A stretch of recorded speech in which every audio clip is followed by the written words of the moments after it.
Hello everyone, welcome to my YouTube channel. तो guys, शायद बहुत कम ऐसे लोग मिलेंगे जिनको संगीत पसंद ना हो। और गीत लिखना, सुर बनाना, फिर म्यूज़िकल इंस्ट्रूमेंट के साथ उसको गाना बहुत मुश्किल का काम है। और गुनगुना तो हम सभी लेते हैं, लेकिन गाने को लयबद्ध तरीके से गाना और श्रोताओं को गाना पसंद आना, ये कुशल गायक या गायिका ही कर सकते हैं। तो मेरी भी एक फ्रेंड थी जिसका नाम माला था। वो कलकत्ता में रहती थी और वो देखने में कुछ कुछ मेरी तरह थी, उसकी आवाज़ भी मेरी तरह थी, लेकिन वो गाना बहुत अच्छा गाती थी क्योंकि वो संगीत का निरंतर अभ्यास करती थी। और अनमैरिड लाइफ में ना मेरी बहुत सारी फ्रेंड थी और ज़्यादातर फ्रेंड्स आउट ऑफ सिटी रहती थी, तो मेरे घर पर बहुत कम आती जाती थी, लेकिन जितनी देर के लिए भी आती थी हम लोग ढेर सारी बातें करते थे। और आज भी मैं बहुत कभी टेंशन में होती हूँ ना, तो अपनी भूली बिसरी फ्रेंड्स के बारे में याद कर लेती हूँ, तो थोड़ी देर के लिए मैं एकदम टेंशन फ्री हो जाती हूँ। और अब का तो मुझे नहीं मालूम, लेकिन मेरे समय में जब भी बंगाली फैमिली में शादी के लिए लड़की देखने के लिए जाते थे ना, तब उनसे पूछा जाता था कि तुमको गाना आता है क्या। तो एक ऐसी ही विश्व प्रसिद्ध गायिका है श्रेया घोषाल। तो श्रेया घोषाल का जन्म 12 मार्च को हुआ था और ये एक इंडियन प्लेबैक सिंगर है। इन्होंने बॉलीवुड की फिल्मों के लिए कई गाने गाए हैं और हिंदी फिल्मों के अलावा असमिया, बंगाली, कन्नड़, मलयालम, मराठी, पंजाबी, तमिल, तेलुगु और भोजपुरी में भी कई गाने गाए हैं। और कस्तूरी नामक धारावाहिक के लिए भी इन्होंने गाना गाया था। और श्रेया घोषाल का जन्म एक बंगाली ब्राह्मण फैमिली में हुआ था और ये राजस्थान कोटा के पास एक छोटे से कस्बे रावतभट्टा में पली बड़ी हैं और ये बहुत एजुकेटेड फैमिली से बिलोंग करती हैं। इनके पिता भाभा परमाणु अनुसंधान केंद्र में नाभिकीय ऊर्जा संयंत्र इंजीनियर के रूप में भारतीय नाभिकीय ऊर्जा निगम के लिए कार्य करते थे और इनकी मदर ने हिंदी लिटरेचर में ग्रेजुएशन किया है। और मात्र 4 साल की उम्र में श्रेया घोषाल अपनी मदर के साथ हारमोनियम पर रियाज करती थी और उनके माता पिता ने उनकी संगीत में रुचि देखते हुए उनको कोटा में महेश चंद शर्मा के पास इंडियन क्लासिकल सॉन्ग के प्रॉपर एजुकेशन प्राप्त करने के लिए भेजा। और इन्होंने छोटी उम्र में जी टीवी पर सारेगामा की चिल्ड्रन स्पेशल एपिसोड की प्रतियोगिता का खिताब जीता।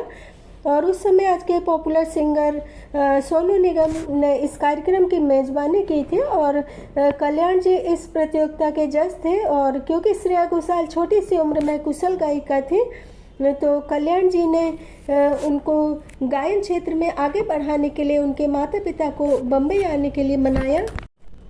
तो श्रेया घोषाल ने 18 महीने तक कल्याण जी के साथ संगीत की शिक्षा प्राप्त की और मुंबई की मुक्तबिंडे से क्लासिकल संगीत की शिक्षा जारी रखी।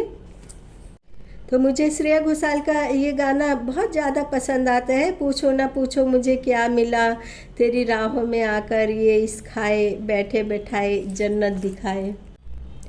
और जब इन्होंने सारेगामापा कार्यक्रम में दूसरी बार भाग लिया, तो इस समय इन्होंने वयस्कों के साथ प्रतिस्पर्धा में भाग लिया था और तब संजय लीला भंसाली इनके मधुर और इतनी छोटी सी उम्र में सधे हुए सुर से बहुत ज़्यादा प्रभावित हुए और उन्होंने 2000 में अपनी फिल्म देवदास में इनको मुख्य महिला किरदार पारो, जिस किरदार को ऐश्वर्या राय ने निभाया था, तो इनको आवाज़ के लिए बुलाया।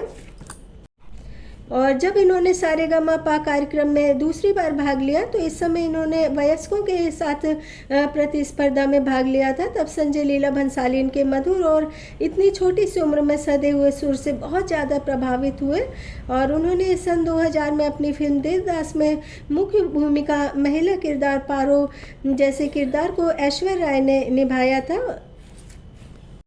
तो इस गाने में आवाज़ देने के लिए श्रेया घोषाल को सेलेक्ट किया और इस फिल्म में इस्माइल दरबार के संगीत निर्देशन में 5 गाने गाए और ऐश्वर्या पर फिल्माए गए इन गानों में इतनी शिद्दत और पारो के हृदय की पीड़ा को गाने के माध्यम से दर्शकों तक पहुंचाया गया कि दुनिया भर में इन गानों को लोगों ने बहुत ज़्यादा पसंद किया। और बहुत ही जल्दी ये बॉलीवुड में अलका याग्निक, सुनिधि चौहान, साधना सरगम और कविता कृष्णमूर्ति जैसी फेमस सिंगर की टक्कर पर आ गई। तो इनके कुछ गाने तो मुझे भी बहुत ज़्यादा पसंद हैं।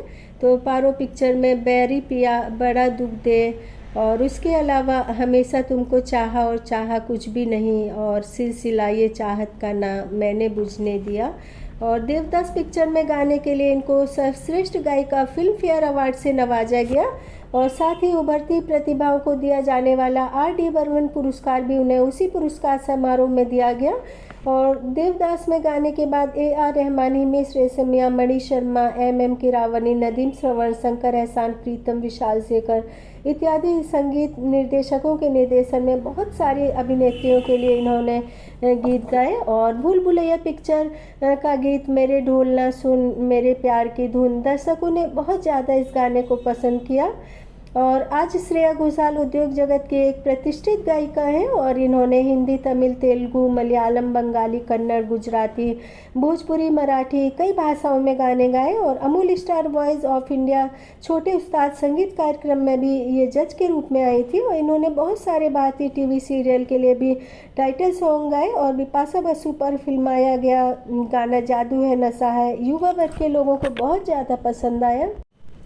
तो देवदास पिक्चर के अलावा LOC, कारगिल, खाकी, मुन्ना भाई, MBBS, धूम, क्रिस, पुलिस फोर्स, तो लगे रहो मुन्ना भाई, गुरु, बिग बी, गजनी, 3 इडियट्स, रब ने बना दी जोड़ी, PK सहित कई पिक्चरों में गाने गाए। और 2007 में उनको सर्वश्रेष्ठ प्लेबैक सिंगर का IFA अवार्ड एवं सर्वश्रेष्ठ गायिका के लिए 2009 में फिल्म फेयर अवार्ड से नवाजा गया। और श्रेया घोषाल हिंदी फिल्म उद्योग की अकेली ऐसी गायिका है जिन्हें मात्र 25 वर्ष की उम्र में 3 राष्ट्रीय पुरस्कार प्राप्त हुए। और सिंगिंग में इतना ऊंचा मुकाम हासिल करने के बाद भी श्रेया घोषाल में सौम्यता, साध्य और मधुर व्यवहार की वजह से उनके ऊंचे ओहदे को और भी ज़्यादा सम्मानजनक माना जाता है।